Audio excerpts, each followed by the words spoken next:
안녕하세요. 오늘은 대한민국에서 발생한 끔찍한 비극이자 명확한 알리바이를 가진 남편과 사망 추정 시간을 둘러싼 치열한 법정 공방으로 인해 한국판 O.J. 심슨 사건이라 불리는 미스터리한 모녀 피살 사건에 대해 이야기해 보겠습니다. 사건의 배경은 대한민국 제2의 도시이자 남동부에 위치한 항구 도시 부산광역시입니다. 부산 해운대구 좌동에 조성된 신시가지는 교통의 요지이자 쾌적한 주거 환경을 자랑하는 곳이었습니다. 사건의 주인공인 아내 윤지수, 1968년 4월 12일생. 당시 34세는 실력 있는 전문 치과 의사였고, 남편 강민우, 1966년 8월 25일생. 당시 36세는 촉망받는 외과 의사였습니다. 두 사람은 1996년에 부부의 연을 맺었습니다. 결혼 후 두 사람은 함께 치과 의원을 개원했고, 아내 윤지수가 주로 병원 운영을 맡았습니다.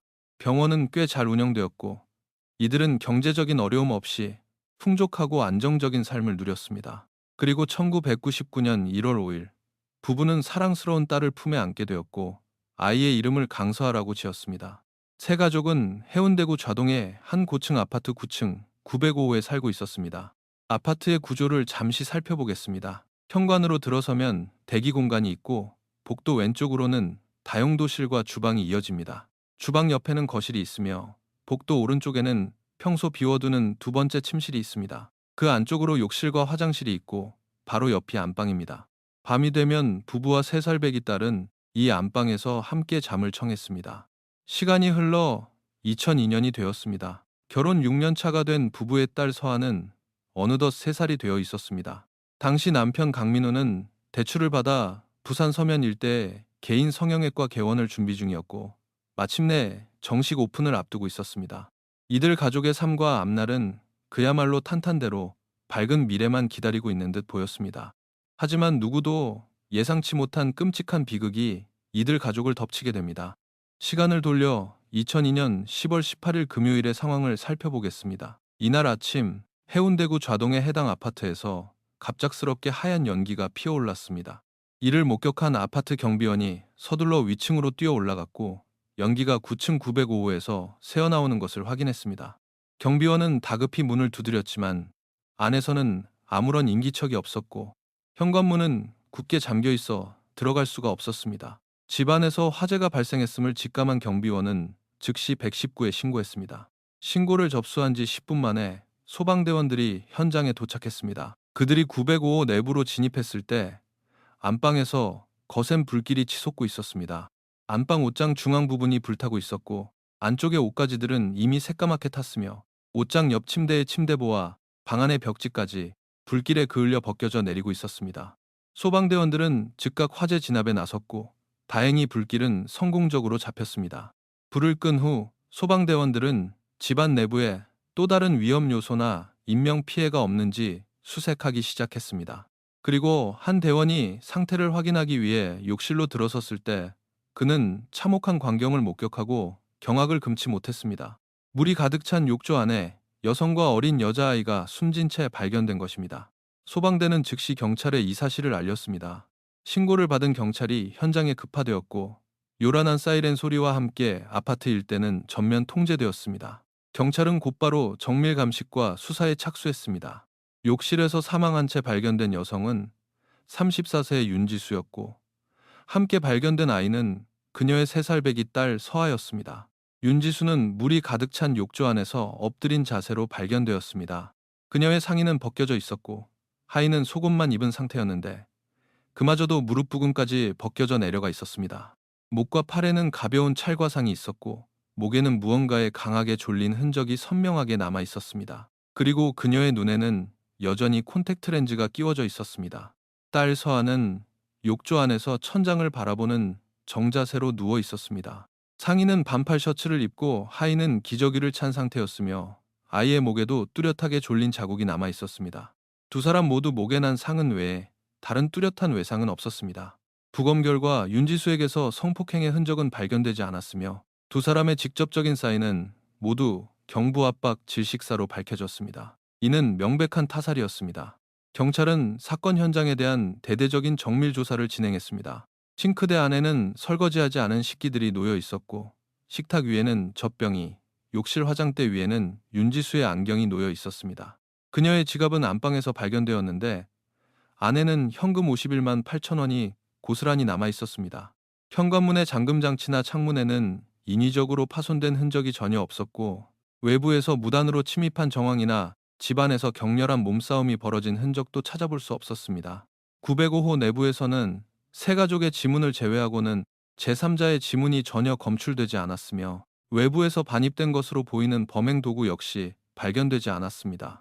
해당 아파트 905호로 들어갈 수 있는 경로는 크게 두 가지였습니다. 첫 번째는 1층 경비실 앞을 지나쳐 엘리베이터나 계단을 이용하는 일반적인 경로였습니다. 경찰이 당일 근무했던 경비원들을 상대로 탐문한 결과 사건 당일 아침 수상한 외부인이 아파트를 드나드는 것을 본 사람은 아무도 없었습니다.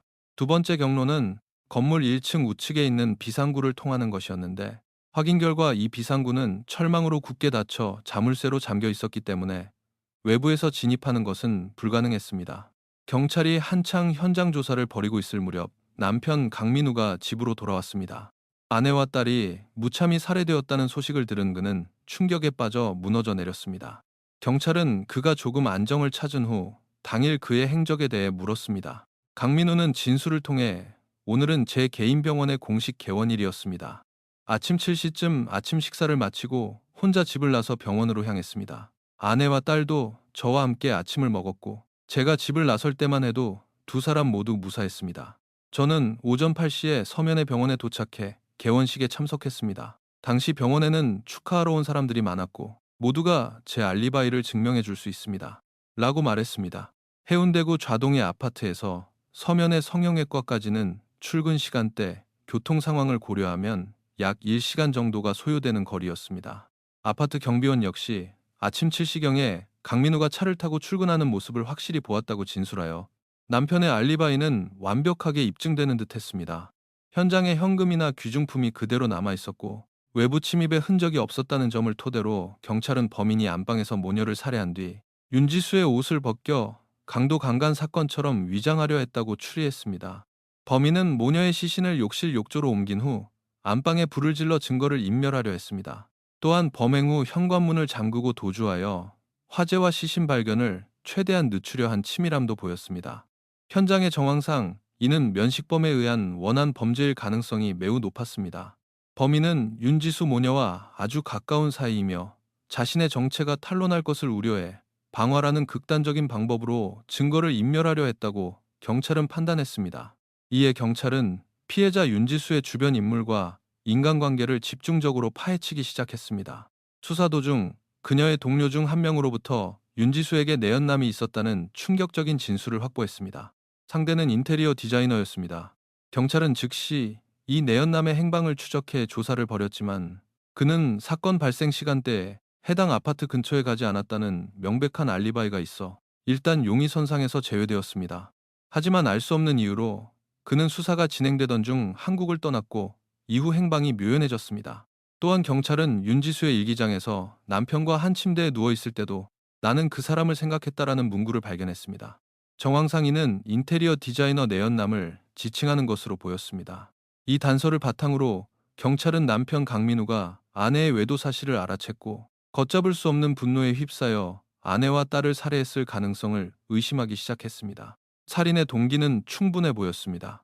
이제 관건은 남편이 범행을 저지를 시간이 있었는가를 밝히는 것이었고 이를 위해 두 피해자의 정확한 사망 시간을 특정하는 것이 수사의 핵심으로 떠올랐습니다. 법의학자들은 시신에 대한 정밀 부검을 실시했습니다. 사건 당일 오전 11시 30분경 두 피해자의 시신에는 이미 시반이 뚜렷하게 형성되어 있었습니다. 시반의 형성 과정에 대해 잠시 설명하자면 사람이 사망한 후 심장 박동이 멈추면 혈액의 순환도 정지됩니다. 이때 혈액이 중력의 영향으로 신체의 밑바닥 부위에 모세혈관에 침전되면서 피부가 붉거나 자잿빛으로 변하는 현상을 시반이라고 합니다. 예를 들어 시반이 허벅지 뒤쪽이나 종아리에 주로 형성되어 있다면 사후에 오랫동안 앉은 자세를 유지했다고 추정할 수 있고 등과 엉덩이에 고르게 분포되어 있다면 누운 상태로 사망했다고 볼 수 있습니다. 시반의 발달 단계는 크게 침륜기, 확산기, 그리고 침륜 고정기로 나뉩니다. 초기인 침륜기는 보통 사후이 4시간에 발생하지만 빠르면 30분, 늦으면 6, 8시간 후에도 나타날 수 있습니다. 이 시기에 시반이 형성된 부위를 손가락으로 압박하면 모세혈관 안에 혈액이 밀려나면서 일시적으로 색이 옅어집니다. 하지만 손가락을 떼면 다시 피가 차오르며 시반이 원상 복구됩니다. 사후 12시간 정도가 지나면 확산기에 접어드는데 환경에 따라 8, 10시간 만에 나타나기도 합니다. 이 단계에서는 시신을 다른 자세로 옮겨도 원래 있던 시반이 쉽게 사라지지 않고 새로운 바닥 부위에 새로운 시반이 형성되기 시작합니다. 사망 후 4, 12시간 사이에는 시신의 위치를 바꿀 경우 원래의 시반과 새로운 시반이 동시에 나타나기도 합니다. 이후 확산기를 지나면 혈액 속의 헤모글로빈이 주변 조직으로 스며들어 염색되는 현상이 나타나며 사망 2일차가 되면 이 현상이 더욱 뚜렷해져 세포 자체를 착색시키는 시반 고정 단계에 이르게 됩니다. 발견 당시 윤지수는 욕조 안에서 엎드려 있었기 때문에 우측 허벅지의 찰과상을 포함해 몸의 앞면 쪽에 다수의 시반이 관찰되었습니다. 이러한 상태로 보아 부검애들은 사후 약 6, 8시간이 경과한 것으로 추정했습니다. 시반의 발달 상태를 근거로 도출해낸 피해자들의 사망 추정 시간은 사건 당일 새벽 3시 30분에서 5시 30분 사이였습니다. 또 다른 지표는 시강 사후 경직이었습니다. 사람이 사망하면 일정 시간이 지난 후 근육이 굳어지면서 관절이 뻣뻣해지는 현상이 발생합니다. 입이 벌어지지 않거나 팔다리를 굽히기 힘들어지는 현상 등이 이에 해당합니다. 보통 사후 3, 4시간 이내에 턱과 목부터 시작해 점차 사지로 퍼져나가며 24, 48시간이 지나면 경직이 풀리면서 다시 몸이 부드러워집니다. 윤지수의 시신은 손가락 관절까지 경직이 진행된 상태였습니다. 법의학자들은 시강의 진행 정도를 분석하여 사망 후 62시간이 지난 것으로 판단했습니다. 즉, 2002년 10월 17일 밤 11시 30분부터 10월 18일 오전 5시 30분 사이에 사망했다는 결론이 나왔습니다. 세 번째 지표는 위 내용물이었습니다. 부검 결과 윤지수의 위장에서는 전날 밤에 먹은 것으로 보이는 미역국, 쌀밥, 양배추 등 약 480지의 소화되지 않은 음식물이 발견되었습니다. 음식물의 소화 상태를 통해 역산한 결과 사망 시간은 전날 밤 11시 30분에서 당일 새벽 4시 사이로 추정되었습니다. 검찰 측 법의학자는 이 세 가지 부검 지표, 시반, 시강, 위 내용물을 종합하여 윤지수 모녀의 사망 시간은 사건 당일 오전 7시 이전이라고 확정지었습니다. 이 시간대라면 남편 강민우는 집을 나서기 전이었고 범행을 저지를 충분한 시간이 있었습니다. 경찰은 곧바로 강민우를 연행하여 강도 높은 조사를 벌였습니다. 강민우는 아내의 외도 사실을 전혀 알지 못했다고 항변했습니다. 그는 사건 발생 한 달 전쯤 아내의 친구라는 인테리어 디자이너를 우연히 만난 적은 있지만 그저 평범한 지인이라고 생각했을 뿐 불륜 관계일 줄은 꿈에도 몰랐다고 주장했습니다. 경찰은 강민우의 소지품을 압수수색하던 중 그의 운동복 바지 주머니에서 여러 편의 영화 제목과 비디오 대여점 이름이 적힌 메모지 한 장을 발견했습니다. 그 목록 중에는 1992년에 개봉한 미국의 심리 스릴러 영화 위험한 독신녀 싱글 화이트 피메일도 있었습니다. 놀랍게도 이 영화에는 한 여성이 남성을 살해한 뒤 욕조에 유기하는 장면이 등장하는데 이는 사건 현장의 모습과 소름 끼칠 정도로 흡사했습니다. 강민우는 메모를 한 건 맞지만 그 영화를 빌려보거나 내용을 알지는 못한다고 부인했습니다. 하지만 경찰이 메모에 적힌 비디오 대여점을 찾아가 대여 기록을 확인한 결과 강민우는 사건 발생 약 1년 반 전인 2001년 2월경에 해당 비디오를 대여해 5일 만에 반납한 기록이 확인되었습니다. 게다가 그는 평소 비디오를 자주 빌려보는 편이었고 경찰이 인근 대여점들을 추가로 탐문한 결과 그는 첫 대여 후 8개월이 지난 시점에 다른 대여점에서 같은 영화를 한 번 더 빌려 오랜 기간 보관하다 반납한 사실까지 드러났습니다. 경찰은 그가 완벽한 범죄 수법을 연구하기 위해 이 영화를 반복해서 시청했을 것이라고 확신했습니다. 강민우는 여전히 영화를 보지 않았다고 펄쩍 뛰었지만 정황 증거는 그를 가리키고 있었습니다. 이어 경찰은 강민우의 주변 인물들을 조사했고 그가 장모 윤지수의 어머니와 잦은 갈등을 빚어왔으며 두 사람의 관계가 최악이었다는 사실을 알아냈습니다. 강민우는 내성적인 성격 탓에 장모에게 모욕적인 언사를 들어도 그 자리에서 대들지 못하고 속으로만 사귀는 편이었습니다. 경찰은 그가 이런 스트레스와 분노를 억누르고 있다가 아내의 외도까지 겹치자 폭발하여 범행을 계획했을 것이라 보았습니다. 또한 경찰은 강민우의 우측 팔에서 발견된 3개의 반달 모양 긁힌 자국에 주목했습니다. 경찰은 사건 당일 새벽 강민우가 뒤에서 윤지수의 목을 졸랐고 발버둥 치며 저항하던 윤지수가 그의 오른팔을 강하게 움켜쥐면서 남긴 손톱 자국이라고 추리했습니다. 강민우는 장모와의 갈등은 인정했지만 살인은 절대 아니라고 강력히 부인했습니다. 아내 가족과는 불과 2주 전 사입한 서태평양에 위치한 미국의 자치령으로 함께 가족 여행을 다녀올 정도로 극단적인 상황은 아니었다고 해명했습니다. 우측 팔의 손톱 자국에 대해서도 그는 억울함을 호소했습니다. 사건 당일 병원에서 소식을 듣고 집으로 달려왔을 때 경찰이 현장 보존을 이유로 그의 출입을 통제하자 극도의 슬픔과 좌절감에 빠져 주먹으로 벽을 치며 오열했고 그 과정에서 스스로 왼손으로 오른팔을 강하게 부여잡으면서 생긴 상처라고 해명했습니다. 경찰은 당일 아침 메뉴에 대해서도 추궁했습니다. 강민우는 아침으로 콩나물국을 먹었다고 진술했지만 아내 윤지수의 부검 결과 위장에서는 콩나물 성분이 전혀 발견되지 않았습니다. 강민우는 자신의 결백을 증명하기 위해 자발적으로 거짓말 탐지기 조사를 받겠다고 나섰습니다. 하지만 경찰의 동의하에 진행된 조사에서 심리 전문가들은 그가 거짓말 탐지기를 통과하지 못했다고 결론 내렸습니다. 사건 발생 4일 뒤인 2002년 10월 22일, 경찰은 추가 단서를 찾기 위해 현장을 다시 수색했습니다. 베란다 쪽에서 바닥에 떨어진 블라인드가 발견되었고 그 근처에서 5조각으로 끊어진 블라인드 조절끈이 발견되었습니다. 각 조각의 길이는 20cm 미만이었습니다. 국과수 감식 결과 끈의 양끝에는 잘린 자국과 불에 탄 흔적이 남아 있었습니다. 주방 싱크대 위에는 깨끗하게 씻긴 식기들이 가지런히 건조되고 있었습니다. 주변 진술에 따르면 윤지수는 평소 낮에 사용한 식기를 싱크대에 모아두었다가 밤이 되어서야 한꺼번에 설거지를 하는 습관이 있었습니다. 또한 주방에서 2개의 젖병이 발견되었는데 하나는 비어 있었고 다른 하나는 우유가 절반 이상 남아 있었습니다. 윤지수의 어머니 진술에 따르면 그녀는 서아가 태어났을 무렵 직접 육아를 도우며 밤마다 젖병 2개를 미리 준비해두고 한 번에 반 병씩 총 4번에 걸쳐 수유하는 습관을 들여놓았고 딸 윤지수도 그 방식을 그대로 따르고 있었다고 했습니다. 해가 바뀌어 2003년 2월 마침내 이 사건의 1심 재판이 열렸습니다. 검찰은 법의학 부검 보고서를 바탕으로 사망 시간을 당일 오전 7시 이전으로 특정했습니다.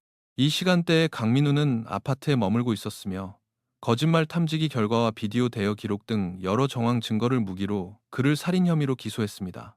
긴 공방 끝에 1심 재판부는 남편 강민우에게 고의적 살인 혐의를 유죄로 인정하여 사형을 선고했습니다. 사형이 선고되자 강민우는 억울함을 호소하며 즉각 항소했습니다. 이듬해인 2004년 항소심 재판이 열렸습니다. 검찰은 1심과 동일한 증거들을 내세워 강민우를 압박했습니다. 이 사건의 핵심은 강민우가 집을 나선 오전 7시 이후에 모녀가 살해되었다는 것을 증명하는 것이었습니다. 항소심을 맡은 강민우의 변호인 박동훈 변호사는 경험이 풍부하고 치밀한 전략가였습니다. 박 변호사는 검찰 측 법의학자의 소견을 정면으로 반박하기 위해 스위스 출신의 저명한 법의학 전문가 마이클 베르너 박사를 법정의 증인으로 세웠습니다. 검찰 측은 시신의 우측 허벅지에서 발견된 시반을 근거로 사망 시간이 부검 6, 8시간 전이라고 확정지었습니다. 하지만 마이클 박사는 현장 발견 당시 윤지수의 하의 속옷이 무릎까지 내려가 있었고 고무줄이 헐거워져 있었다는 사실을 지적했습니다.